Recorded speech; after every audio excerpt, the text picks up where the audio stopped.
What if astrology isn't just something that tells you about who you are, but instead it's a tool to help you become all that you can be? That's what we talk about here on the Awake Space Astrology Podcast. I'm Laurie Rivers, and I've made it my business to help you use astrology as a tool for growth, healing, and to become the best version of you can be on any given day. We're talking about Jupiter and retrogrades today because there's a lot of misunderstandings about what retrograde actually means. And if you're in the Awake Space community, then you know what I say about the retrogrades. It's so easy to blame Mercury or Jupiter or Saturn or whatever else is retrograde in the sky for what's going on. But when we look at these as an opportunity to switch things up, to reflect, to go over old ground, to find missed opportunities, then we're using our astrology instead of letting the astrology drive us. And that's what we're here to do this week on the Awake Space Astrology Podcast. So whether we're going to work, taking the kids to school, getting ready for Thanksgiving in the United States, or trying to deck the halls, or get whatever winter festival ready that you celebrate, we're going to do it together. And we're going to get perfect parking if we're driving in the world. So get your tea, get your coffee, get your matcha, get your Red Bull, get your H2O, get your hot cocoa, or your iced tea. Because we're going to do this together.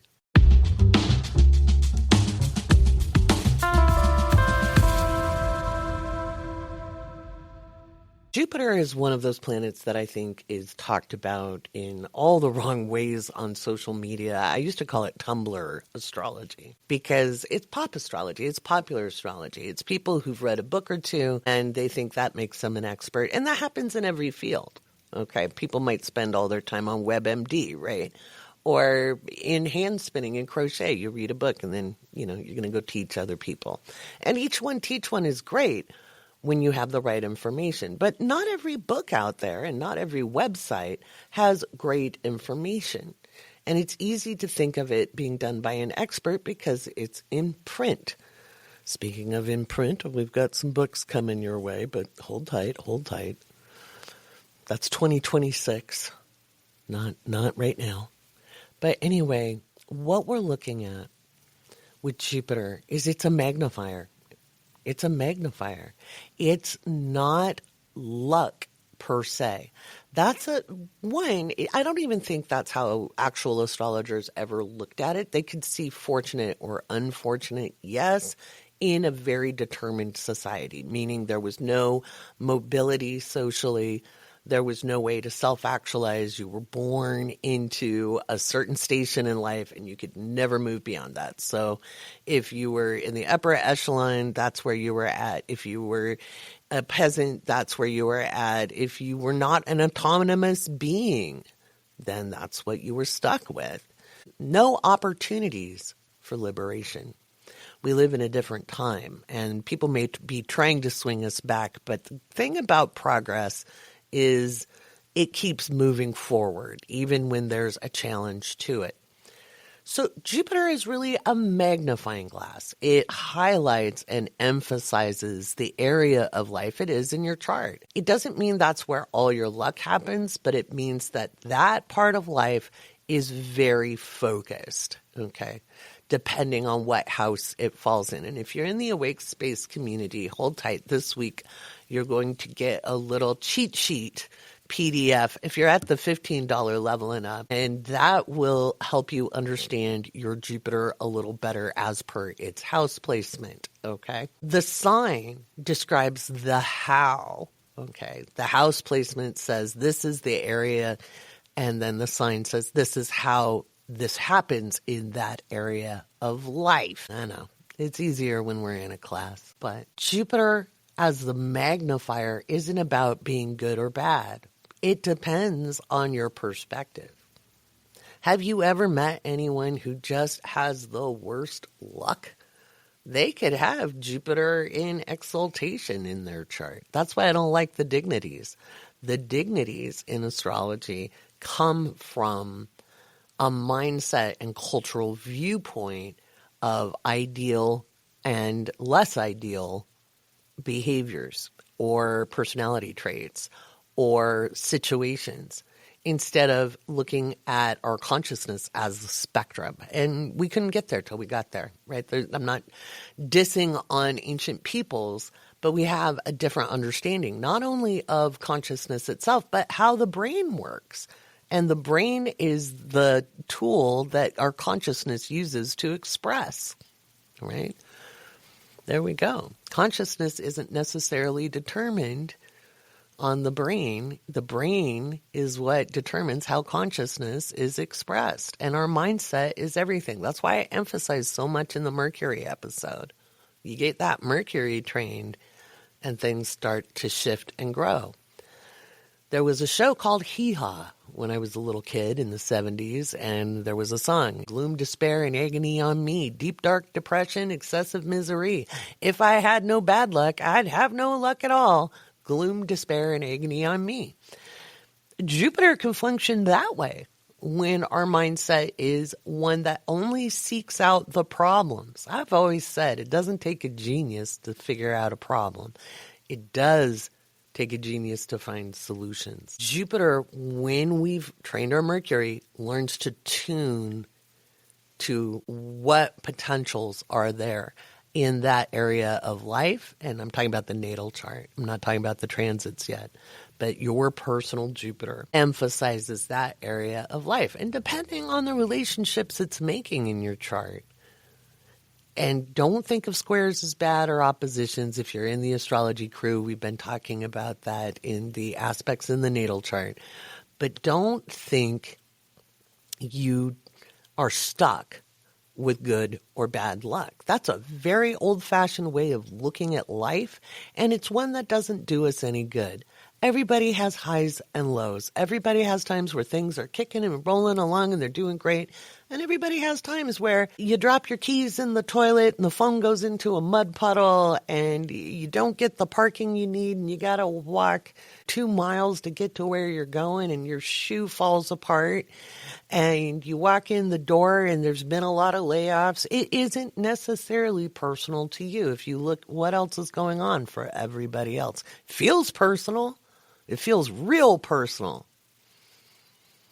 And that's why in the last segment, we're going to talk about what happens when you are reactive and how to manage not beating yourself up when you aren't as deliberate as you can be. Because I think sometimes when we talk about these subjects, there's still this expectation of perfection.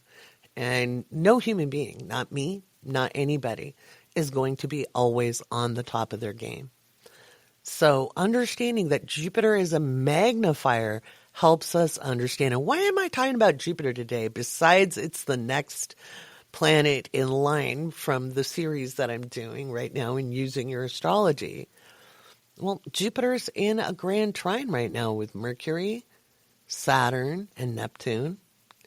And it's emphasizing a lot of feelings. It's emphasizing a lot of very visceral security issues. It's emphasizing our authority or lack of it. And so things have been a little gritty since that new moon in Scorpio, because it was a doozy. It was part of a grand trine. It was a great time to look at where we want to go forward, and we may have had experiences that were less than desired to make it very clear about what we don't want so we can move forward with what we do want or how we want to live. Jupiter emphasizes everything. It's a little extra. When you look at your Jupiter in your natal chart, and it doesn't matter if it's in a square or an opposition, don't worry about that. That doesn't mean it's afflicted per se. That's the language used in traditional astrology. It means you have to be more creative. It puts an emphasis on that creativity. Whereas if you have a trine or a sextile, there's an emphasis on having to move with the energy. Squares and oppositions can be gritty. That grit is like grit in an oyster creating a pearl, right? We have to ride through things. We have to move through the frustration into creative solutions. With the trines, it can just be there's a lot. Doesn't necessarily mean it's better, as people have seen over the last week with this transiting Jupiter. It's a lot of big thoughts. It's been very easy to identify our thought patterns because our thought patterns drive the show. Okay. And we have habits in our thought patterns. And why am I bringing that up with Jupiter? Because Jupiter's been in a trine with Mercury. We've been able to notice where we thrive or self-sabotage given our own thinking. It's not about blame. It's just identification. Okay. So Jupiter, it's just a big magnifying lens. I learned this as a young astrologer because, like every young astrologer, Jupiter was luck. And I'd look forward to those Jupiter transits and it'd be like, oh, everything's going to go my way. I just have to wait for this transit and I'm going to be so excited because so many good things are going to happen. And then what happened was if there was an issue going on, it got magnified and I'd get my ass smacked. And I'd be like, what was that? How am I doing life wrong? I had this great transit and nothing went the way I thought it would. And this is like in my first year of being an astrologer, year and a half. And I started to question whether Jupiter was actually this great benefic. I was like, I don't know. That was a lot. And then I realized it had magnified existing conditions, that you couldn't swing from one step to the next step if your first step wasn't on a strong foundation. If you're baking bread and your yeast is old, you're not going to get a good proof on it. Same goes with our hopes, dreams, and aspirations. If we don't have everything we need to make it go exactly the way we want, it's not going to go exactly the way we want. We're going to see what needs to be replaced, repaired, etc. Right?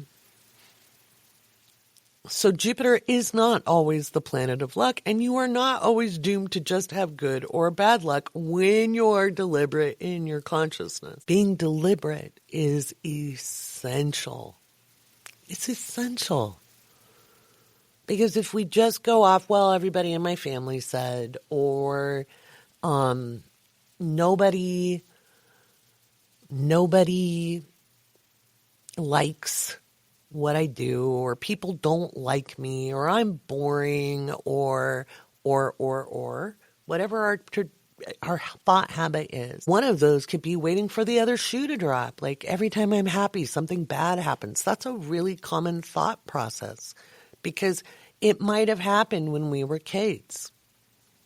Now we're looking at things from an adult lens. Just because something happened 25 years ago, 10 years ago, 5 years ago, doesn't mean it has to repeat itself. We might have themes come up and we have an opportunity to do things differently with those themes. Jupiter is the magnifier showing the theme.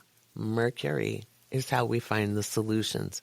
Every situation, whether it's a challenge or a victory, is an opportunity for growth and learning. And when we can start looking at those things like that instead of green lights and red lights and yellow lights, because we often miss the yellow light. But when we stop looking at it as a go or a stop sign, and we look at how can I adjust? How can I do this differently? How can I find the opportunities? How can I find something to my benefit in this moment? And I'm not talking about when you're in the big feels. When we're having the big emotional moment, we just have to have the emotional moment. It's afterwards we're going to sit and assess it. We're going to examine it. We're going to identify what's really up on deck. Not that dirty, rotten so-and-so that did us dirty. Not that every time I make a friend, they betray me. that line of thinking doesn't give you any agency. So what is it about the pattern of trust that I have? Do I trust people too quickly?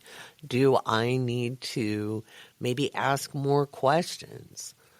It's not about fault. It's examining. So you're going to examine, you're going to identify, oh, I do. I over-disclose and I jump into all relationships maybe a little too quickly. I do that because I have this sense of and this need to belong. Okay. All right. How can I feel less like I don't belong? What can I do to understand I'm worthy of respect? What can I do? Jupiter is the lens that identifies, where we can identify. Mercury goes through that process of the examination, the analysis, and then seeking the solution. When we can use these parts of our chart in this way, it gives us agency. And agency is what gives us authority, which lines us up for the next episode where we're going to talk about Saturn. But before that, we're going to talk a little bit about retrogrades because we've got things ready to move direct in the next few days, weeks ahead. We have Mercury stationing direct on November 29th, and we have Saturn stationing direct on December 1st, which is next Monday. So that's what we're going to talk about next is the retrogrades.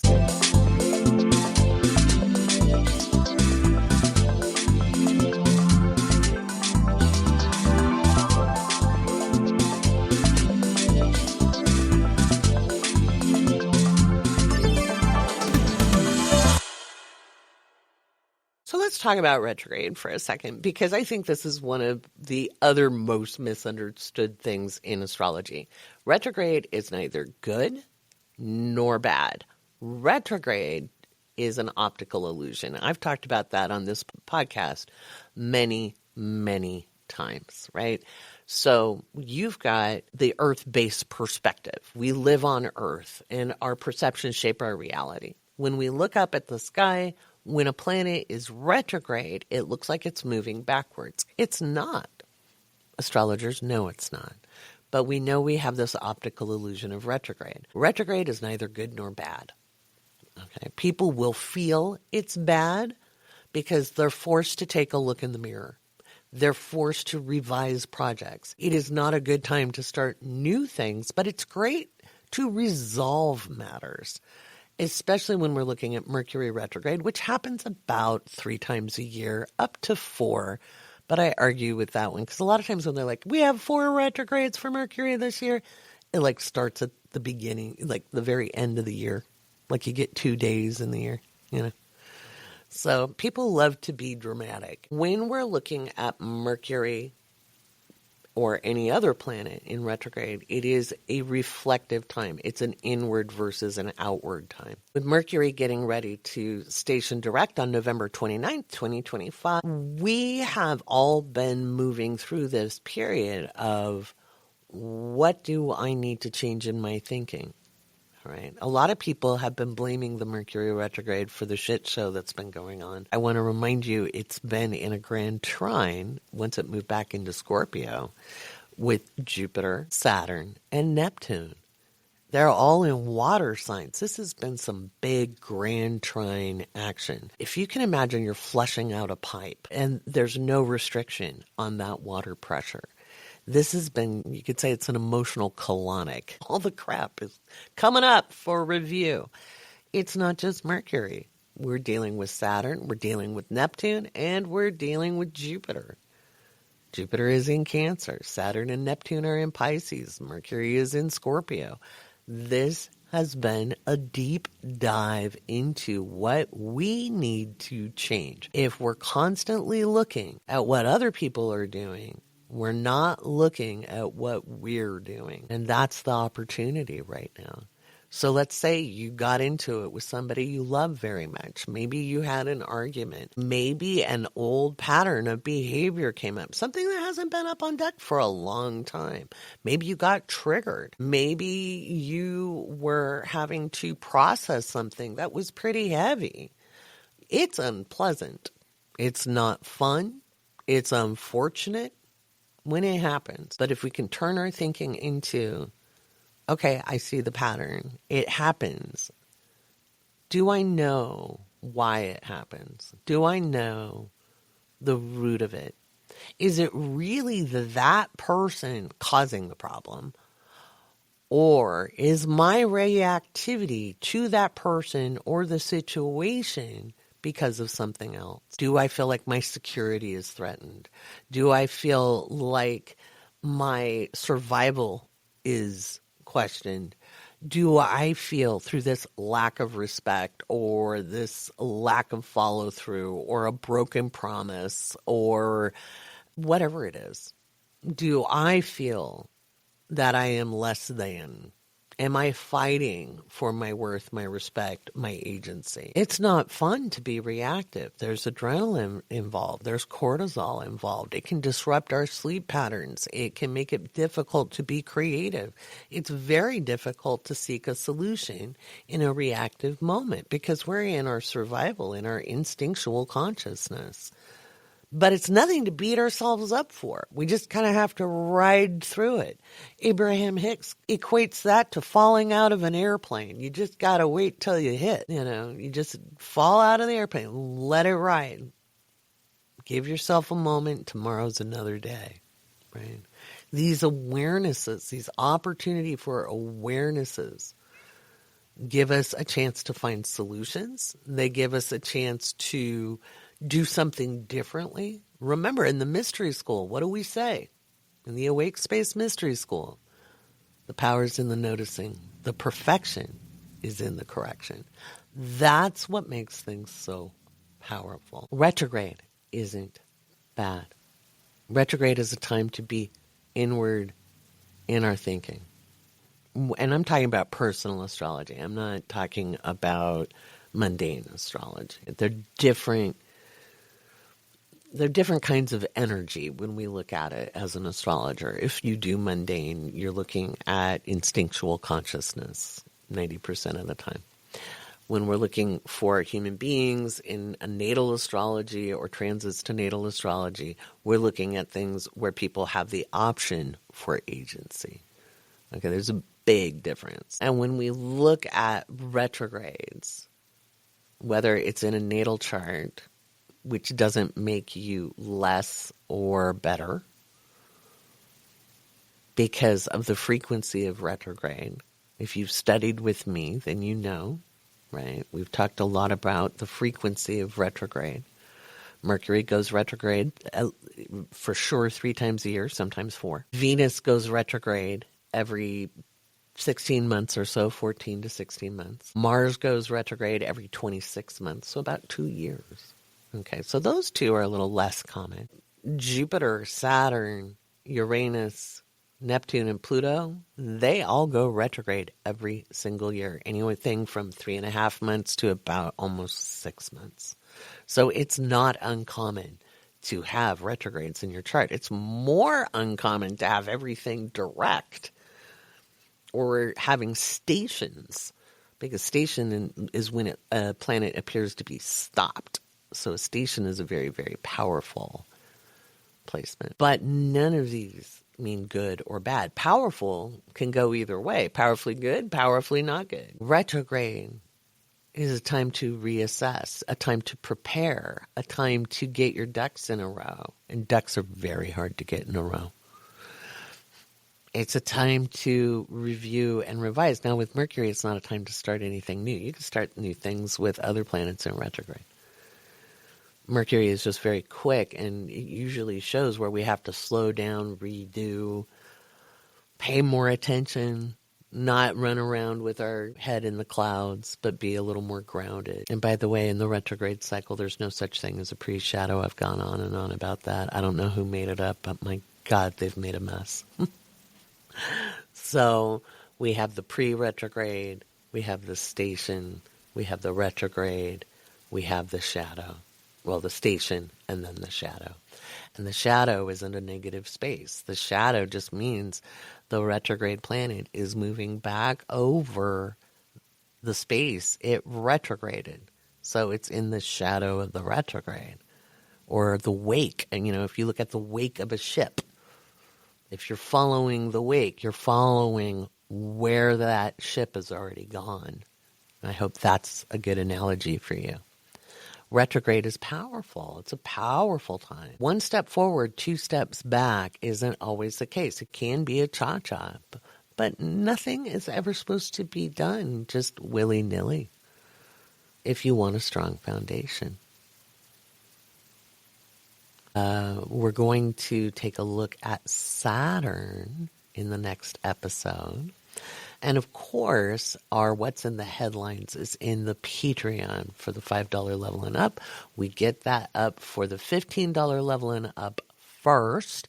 And then Tuesday, it'll be released to everybody else in the supporting tiers.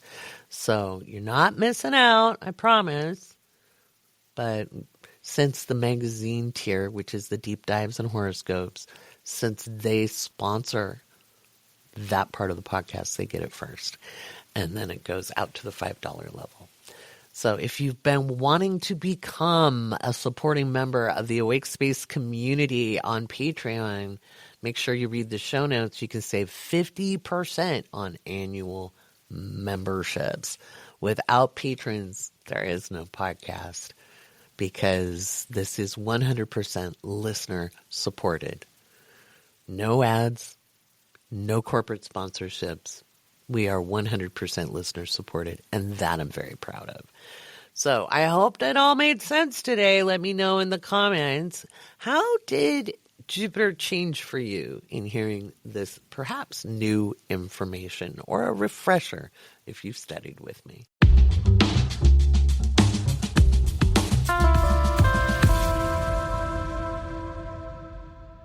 All right, so on the 29th, we have Mercury stationing direct, so yay, but it might be a wibbly-wobbly day. And then December 1st, we have Saturn stationing direct. So let's talk about when things start moving forward again once a planet stations.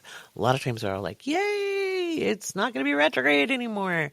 Usually the day of the station, where it looks like it's standing still, there's an emphasis. It can feel like the brakes have gotten hit, or you've been steeled for one direction of movement and it comes from another direction. So, like if you're on a subway and you're standing there and it stops, and instead of going this way and you're ready for it, you're going forward, kind of like that. It can be a bit wibbly wobbly or jarring to our consciousness, and that's because we like everything to stay the same. We don't like movement. We don't like changes. We don't like those things as human beings. And that's okay. We like predictability. That's why some people become astrologers. Guess who hates surprises?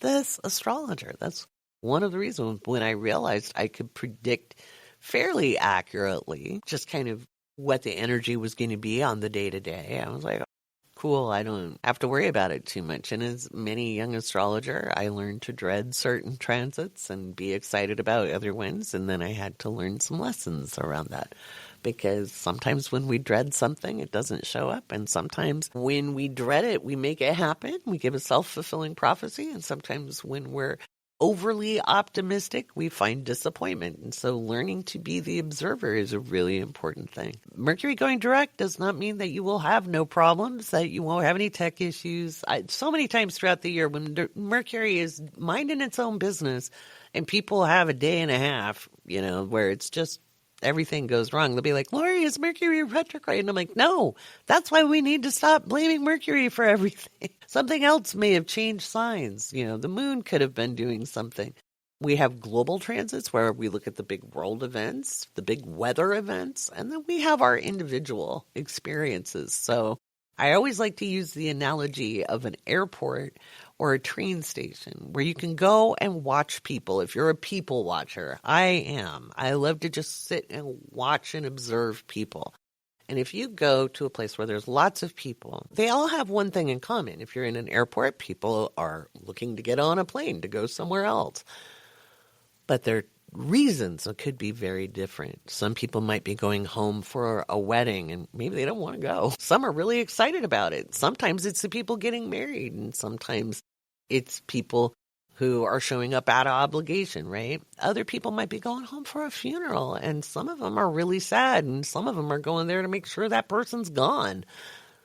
And then you've got the people who maybe have had just a really hard day and they're really, really stressed out and they can't even explain why. And other people, they're having the best day and the best luck and we can meet the coolest people.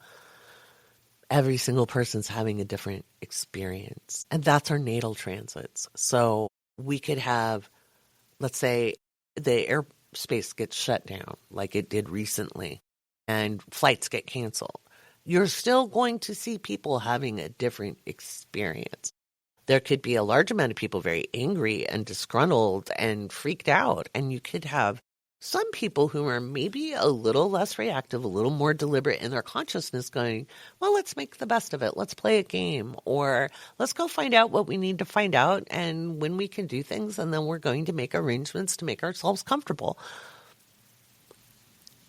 It depends on how you wield your consciousness, how deliberate you are, how much you can let go of the things outside your control, and how much you can just step back. And the same person who can be philosophical and determined and self-determinate, one day can be the person having a reaction on another day because we all have weak moments. We all have days we can be tired and hungry and didn't prepare the way we needed to prepare. We might have been in a rush. We could have stubbed our toe and that cascaded the whole thing. The one thing you can't do and thrive is sit in self-condemnation and beat yourself up for not having this perfect attitude. Everybody, including me, has very human moments. I always say every sign can be a jerk and every sign can be an angel. Okay. And all of us have that jerk side to us. There's times we can all be a pain in the butt. There's a time we all can react. And there are times where we can respond. And if you're responding more than you're reacting, you're ahead of the game. Okay. If you're reacting more than you're responding, that's a lot of strain on the body. And it's a lot of strain on your mind. And it makes it hard to function. And it doesn't mean there's something wrong with you. It means you have tools to learn. That's it. You got tools to learn. And sometimes with all the tools in the world and all the practice in the world, something comes up for examination. That makes you human. It doesn't make you a rotten, low-down son of a bitch. Okay? I want you to remember that as we go through the next week or two. They're going to be volatile energy-wise. It doesn't mean it has to be bad for you personally, but it can also mean it can be crunchy. It can be crunchy, and we have to take our time and work on things. There's not a single person on this planet, no religious leader, I don't care who it is perfect all the time. There are people who will be reactive. It just depends on how much training you've got and how much of a course correction you can do and how quickly you can do it. I just want to leave you with that. Our next episode, we're going to be talking about Saturn. I'm so excited because Saturn is one of my favorite planets. And remember, if you're at the $15 level and up, you're going to get some companions to go with the Using Your Astrology series. My apologies as life retrograded. I had some sound issues. I did so much recording. You guys wouldn't believe it. And all of it, I sounded like Astro Larry because the sound was very off. It was a software conflict. We got it figured out. But there's more to come. And I look forward to some things going direct so I can get the schedule going. It's a new thing. So, of course it got retrograded. Even astrologers are not immune to transits. Alrighty. Let's give a big thank you to all of the patrons at the Awake Space. Next episode, I'm going to put in our patron shout outs. But this episode, I just want you to thank all patrons. And again, if you want to join the Patreon, the Awake Space Astrology community, please Look at that. It's 50% off for annual subscriptions for the tiers at the $15 level and up. That's a hell of a deal. You might want to get into that.